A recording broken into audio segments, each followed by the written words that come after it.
The Roth Show, brought to you by Ink the Original. First concert that I went to, but I actually didn't get to see because I didn't have the price of admission, was Janis Joplin. Iron Butterfly was opening for them. I'm sorry, it was 1968. I had to sneak out the window of my parents' house, join up with half a dozen other kids, get into somebody's bomb, one of these cars we had to push, okay, and go down to the Pasadena Civic. In the back of the Civic was the Expo Hall, a big giant chandelier from the 1920s, and stage set up. I think the sound system was Tycho Brahe, and I could hear it through the door. There was a lot of music coming through windows and doors at that point in my life. First time I heard Led Zeppelin was through a window. I was a tack cleaning and exercise kid at the local stable. I wasn't allowed to hang out where the pretty expensive girls and the horse trainers were, okay? But through that window, I could hear what was the very first Zeppelin record as well. That was the very beginning of live, and this is what's in the DNA of everything that I'm bringing to you when we show up at the first of the year. And this is what I tell the fellas in the band, new guys. The kinds of music that I play is guitar-centric, it's classic, and I take it every bit as seriously as religion when you say, yeah, football's a religion in this country, rugby is a religion in some countries, and the kinds of music that I play is full contact music, very girl-friendly, and you probably want to watch rugby played by people in their 20s as opposed to people my age playing, people my age instructing, and I found you a band of some real physical players. Wait till you hear. And all of everything I'm explaining to you now is in that DNA. This is my job to pass that along and share with whoever's next so they can take it on to the next generation.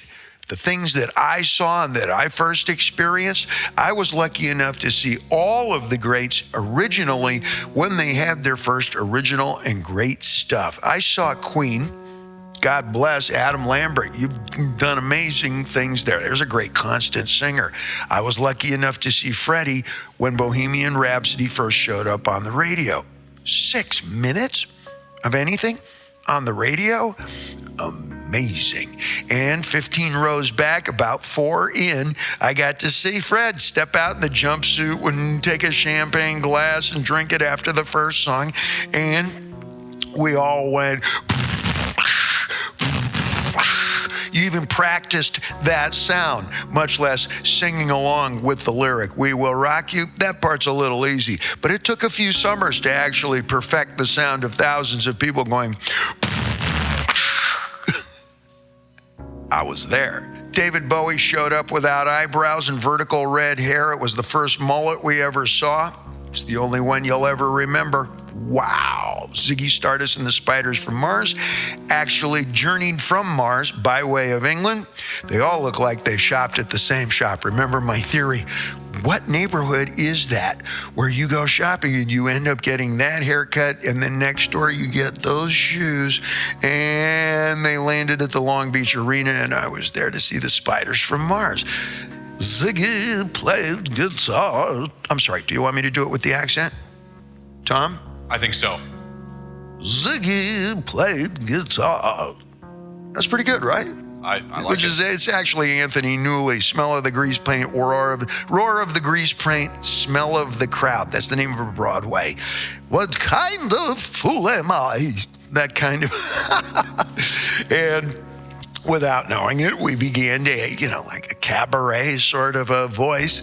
And no, I didn't shave off my eyebrows, but I threatened. Humble Pie with Slade opening. Spent that entire summer imitating Steve Marriott, who was the lead singer. He's the one who did Itchy Goo Park. What will you do? But that was pop music coming out of Britain, and he did the rock thing. And that was, Peter Frampton was in the band. He was doing the solos. But the keystone note of Steve Marriott, besides 30 Days in the Hole, was when he would talk sing to the crowd. Later on, Kiss kind of did this, but he would sing it. And I spent that entire summer, Jesus Christ, I had to be like 16, 17 years old going, even you people behind the glass plate at the back of the house, I'm ready. Does that make you feel ready, Tom? I feel ready now. Oh, even you people with the shit in the ears, I'm ready. It works. This many summers later. Robert Plant, Jimmy Page from Led Zeppelin went on vacation together, drove, I don't know, from Cyprus to Egypt, or from Egypt to Boston, or Boston to Panorama City, or maybe it was all of it. But they came back and everything tasted like Indian food from that point on. Da-da-da, da-da-da, da-da-da, da-da-da, da-da-da, da-da-da. The fuck? No, that's how they danced there in Panorama City. And every other rock band decided, I'm not going to brush my hair ever again either. And I'm going to write a song that sounds like Panorama City. Da-da-da, da-da-dum, da-da-dum, da-da-dum, da-da-dum, da-da-dum, da-da-dum, da-da-dum. No, when it's Zeppelin, there is no orale. He's from Panorama City, his girlfriend. Orale. Zeppelin esse. Saw that show in the exact same seat at the LA Forum. When Kashmir came out, Led Zeppelin stepped out. It was the first time we saw a giant video screen behind them. There were no cameras that had lensing and power enough to transmit the image that big. We were still in the phase when you had to go to pay-per-view at the local movie theater in order to watch boxing matches. Watching Led Zeppelin in front of were star patterns when Kashmir went on, and it was Stairway to Heaven, and I was there. Perhaps my biggest regret that I didn't have the internet and that I had to actually go to the books and go see the shows is actually to my best benefit. We didn't have YouTube, and I didn't have anything where I could find rock bands playing. Even on television, you had to wait once every 6 weeks. Hopefully, there might be a few pictures of your favorite artist of whatever kind in Hit Parade or Cream, maybe Rolling Stone. There might be some tidbit of words on the radio. Underground FM radio was working, but you had no control or say-so over that, and you might be listening to entire sides of albums in the mid-60s all the way up through the 70s. So you actually had to go to the shows. And I went to every show possible. I had 55 different janitorial nighttime, morning time, daytime jobs. I was a cleanup of everything. I made sure that I could afford the price of a given ticket, like I showed you, where I made sure that when I started my vinyl record collection that I had gainful employment. It was all very result-oriented. It wasn't like, work is the core. Bullshit. Work was the core of a great record collection and some really interesting shoes.